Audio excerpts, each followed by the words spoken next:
సుమారుగా 900 సంవత్సరాల క్రితం తిరుపతి సమీపంలోని అవిలాల అనే గ్రామంలో విపరీతమైన కరువులు, మశూచి, కలరా వంటి వ్యాధులు వచ్చి ఊరి ప్రజలు చాలామంది చనిపోయేవారు.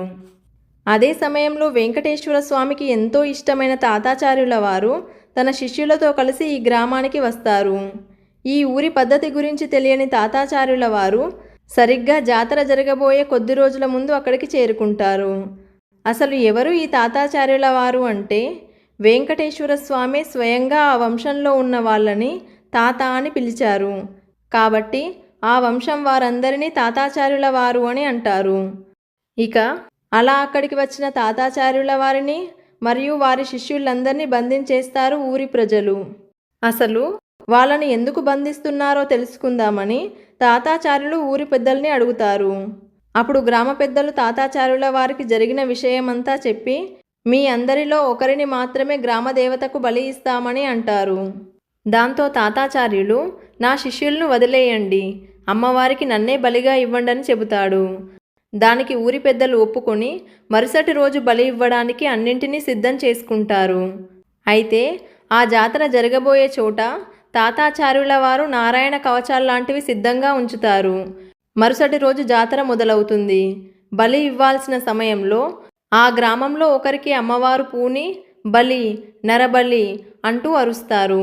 అప్పుడు తాతాచార్యుల వారు ఆ కవచాలను ఉపయోగించి ఎర్రగా కాల్చిన శంఖాన్ని, చక్రాన్ని అమ్మవారు పూనిన వారిపైన అంటించడానికి ప్రయత్నిస్తారు. దాంతో బాధను తట్టుకోలేక అమ్మవారు ఆ మనిషి లోపల నుండి బయటకు వెళ్ళడానికి ప్రయత్నిస్తుంది. కానీ తాతాచార్యుల వారు వేసిన కవచాల వల్ల శరీరాన్ని వదిలి బయటకి రాలేకపోతుంది.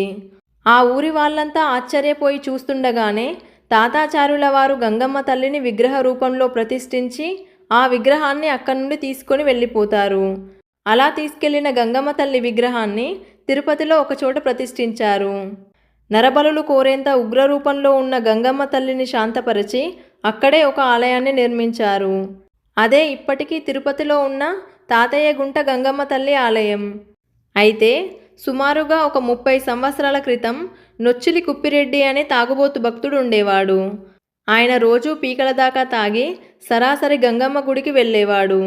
వెళ్తూ వెళ్తూ లడ్డో, మైసూర్ పాకో లేదా ఏదో ఒక మిఠాయిని తీసుకుని వెళ్ళి గంగమ్మకు నైవేద్యంగా పెట్టి గుడి చుట్టూ ప్రదక్షిణలు చేసేవాడు.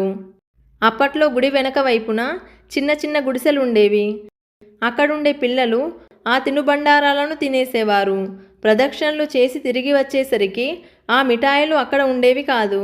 దాంతో ఆ మిఠాయిలను నిజంగా గంగమ్మే తిని ఉంటుందని భావించి చాలా ఆనందించేవాడు. ఒకరోజు బాగా వర్షం పడుతున్న సమయంలో తాగుబోతు వర్షంలో తడుచుకుంటూ రోజులానే గుడికి వచ్చి అమ్మవారి ముందు మిఠాయిల్ని ఉంచి భక్తితో తినమని కోరతాడు. నిజానికి వర్షం పడడం వల్ల ఆ చిన్నపిల్లలు అక్కడికి రాలేకపోయారు. తను నైవేద్యంగా పెట్టే మిఠాయిలను ఆ పిల్లలే తినేవారని తెలియని కుప్పిరెడ్డి ఎంతసేపు వేచి చూసినా అమ్మవారు తినకపోయేసరికి బ్రతిమిలాడతాడు. అలా చాలా సమయాన్ని గుడిలోనే గడిపేస్తాడు. అయినా కూడా గంగమ్మ రాలేదు, ఆ మిఠాయిలను తినలేదు. దాంతో ఆ తాగుబోతుకి పట్టరాని కోపం వచ్చి గట్టిగట్టిగా అరుస్తూ, తాగిన మైకంలో పచ్చి బూతులు తిడుతూ, రోజూ తింటా ఉన్నావు కదనే, ఈరోజేమొచ్చింది నీకు అంటూ తిడుతూ బండరాయితో అమ్మవారి ముక్కును గట్టిగా కొట్టాడు.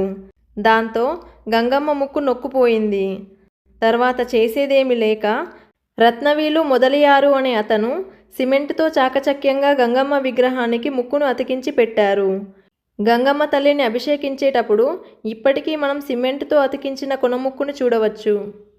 ఇక సంవత్సరానికి ఒకసారి చేసే జాతరలో అమ్మవారికి కోళ్ళని, మేకలని, దున్నపోతులని బలి ఎందుకు ఇస్తారో తెలుసా? సామాన్యంగా మనం మన ఆరోగ్యం బాగుండాలనో, ఐశ్వర్యం పెరగాలనో లేదా మన పంటలు బాగా పండాలనో మొక్కుకుంటాం. అలా మొక్కుకున్నవి నెరవేరినప్పుడు ఐశ్వర్యం కోసం మొక్కుకుంటే కృతజ్ఞతగా కొంత ధనాన్ని విరాళంగా ఇస్తాం. అలాగే ఆరోగ్యం కోసం మొక్కుకుంటే నడిచి వస్తాననో, ప్రదక్షిణలు చేస్తాననో లేదా కొబ్బరికాయలు కొడతాననో మొక్కుకుంటాం. అదేవిధంగా పంటలు బాగా పండితే ఆ పంటలో మొదట కొంత కోసి కృతజ్ఞతగా దేవుడికి సమర్పిస్తాం.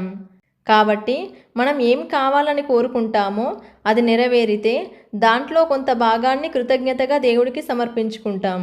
అదేవిధంగా కొన్ని వందల ఏళ్ల క్రితం ఒక ఊరిలో ఉండే ప్రజలందరూ బాగుండాలని వాళ్ళల్లో ఒకరిని బలిగా ఇచ్చేవారు. అంతేకాకుండా సాధారణంగా ఏదైనా యుద్ధానికి వెళ్లే ముందు యుద్ధంలో ఎక్కువ మంది సైనికులు చనిపోకూడదు అని మొదట ఒకరిని బలిగా ఇస్తారు. ఇప్పుడు ఎవరూ పెద్దగా కోళ్ళని మేకల్ని పెంచడం లేదు. కానీ అప్పట్లో ప్రతి ఇంట్లో కోళ్లనో మేకలనో ఆవులనో లేదా దున్నపోతులనో పెంచుకునేవారు. దాంతో వాళ్ళ కుటుంబం బాగుండడానికి వాళ్ళ కుటుంబ సభ్యుల్లాంటి ఆ జంతువుల్లో ఒకదాన్ని ఆ అమ్మవారికి బలిగా ఇవ్వడం మొదలుపెట్టారు. అలా సంవత్సరానికి ఒకసారి బలి ఇవ్వడం వల్ల వాళ్ళ కుటుంబం బాగుండేది అని భావించేవారు. కాబట్టే ఆ ఆచారం ఇప్పటికీ కొనసాగుతుంది. కానీ ఇప్పుడు చూస్తే ఎవ్వరూ కోళ్ళని మేకల్ని పెంచడం లేదు. అయినా సరే తమ కుటుంబం బాగుండాలంటే బలి ఇవ్వాలి అనే ఉద్దేశంతో కోడినో లేదా మేకనో కొనేసి అమ్మవారికి బలిగా ఇచ్చేస్తున్నారు. మళ్ళీ ఆ బలిగా ఇచ్చిన దాన్నే కూర వండుకొని తినేస్తున్నారు. సంప్రదాయాలు పాటించడం మంచిదే, కానీ అది దేనికోసం చేసేవారు, ఎందుకోసం చేసేవారు అని తెలుసుకొని మనం చేస్తే బాగుంటుంది. ఇక ఈ గంగమ్మ తల్లి జాతరలో బూతులు ఎందుకు తిడతారు అంటే, మన పండగలన్నీ ఏదో ఒక దైవాన్ని ఆరాధిస్తూ ఉంటాయి, లేదా ఏదైనా ఒక రాక్షసుడి అంతాన్ని వేడుకలా జరుపుకుంటాయి, లేదా రెండు కలిపి కూడా ఉంటాయి. ఉదాహరణకి దసరా పండగ రోజు ఒకవైపు అమ్మవారిని ఆరాధిస్తాం, మరోవైపు అదే విజయదశమి రోజు రాముడు రావణాసురుడి వంటి రాక్షసుని సంహరించాడు కాబట్టి రావణుడు వంటి అసురుడు చనిపోవడంతో ఆ రోజుని వేడుకలా జరుపుకుంటాం. రాముడు రావణాసురుణ్ణి ఒకసారే చంపాడు, కానీ ఆ విషయాన్ని గుర్తు చేసుకోవడానికి మనం ప్రతి సంవత్సరం రావణుడి ప్రతిమను తగలబెడుతూ ఉంటాం. అది కూడా రాముడు సంహరించిన విధంగానే రావణాసురుడి నాభిలోకి బాణాన్ని వేసి కాల్చి వేడుక చేసుకుంటాం. అలాగే హోలీ ముందు రోజు రాత్రి హోలికా దహనాన్ని చేసి తర్వాతి రోజు పండగలా చేసుకుంటాం. ఇదే విధంగా గంగమ్మ తల్లి జాతరను కూడా వేడుకలా చేసుకుంటాం. ఎందుకంటే గంగమ్మ తల్లి నరరూప రాక్షసుడైన ఆ పాలెగాన్ని చంపడం కోసం చిత్ర విచిత్రమైన వేషధారణ చేసుకుని పచ్చి బూతులు తిడుతూ తిరుపతి వీధుల్లో తిరిగింది. తిరుపతి గంగమ్మ జాతర బైరాగి వేషంతో మొదలవుతుంది. ఆ తర్వాత బండవేషం, 3వ రోజు తోటి వేషం, 4వ రోజు దొరవేషం. ఈ దొరవేషంలోనే గంగమ్మ పాలెగాన్ని సంహరించిందని చెబుతుంటారు. ఇక 5వ రోజు మాతంగి వేషం, 6వ రోజు సున్నపు కుండల వేషం, ఇక చివరగా 7వ రోజు సప్పరాల వేషం వేస్తుంటారు. అలా అమ్మవారు చేసినట్టుగానే ఆమె భక్తులు కూడా జాతర రోజు విచిత్రమైన వేషధారణ చేసుకొని వీధుల్లో తిరుగుతూ బూతులు తిడుతూ ఉంటారు. కానీ గంగమ్మ తల్లి కథ తెలియకపోవడం, అలాగే ఈ వేడుక వెనుకున్న అర్థం తెలియకపోవడం వల్ల చాలామంది దీన్ని తప్పుగా చూస్తుంటారు. ఇలాంటి వేడుకలన్నింటి వెనక ఉన్న అర్థం ఒకటే. రాక్షసుల్లాంటి వాళ్ళు ఎంతమంది వచ్చినా వారిని సంహరించడానికి, ప్రజలను కాపాడడానికి దేవుడు ఏదో ఒక రూపంలో మళ్ళీ మళ్ళీ అవతరించి వారిని అరికడతారని. అయితే ఆఖరుగా ఈ జాతరలో అమ్మవారి ముఖాన్ని కత్తితో కోసి గోళ్లతో ఎందుకు రక్కుతారంటే, ఈ జాతరలో గంగమ్మ తల్లిని ఒక మట్టి విగ్రహంలో ప్రతిష్ఠిస్తారు. ఇక వారం రోజుల జాతర అయిపోయిన తర్వాత పేరంటాల వేషాల్లో ఉన్నవారు మొదటగా వచ్చి ఆ 7 అడుగుల మట్టి విగ్రహంలో నుండి ముందుగా కొంత మట్టిని కత్తితో కోసి తీస్తారు. దాని తర్వాత మిగిలిన భక్తులందరూ ఎగబడి తమ గోళ్లతో ఆ మట్టి విగ్రహాన్ని రక్కుతారు. అలా ఎంత మట్టి వస్తే అంత మట్టిని తీసుకుందామనే ఉద్దేశంతో చేస్తారు. ఆ మట్టినే తీసుకువెళ్ళి తమ పూజా మందిరంలో పెట్టుకుని తర్వాత వారు దాన్ని బొట్టుగా పెట్టుకుంటారు. ఇలా మన హిందూ పండగల్లో జరిగే ప్రతి అంశం వెనుక ఏదో ఒక అర్థం ఉంటుంది.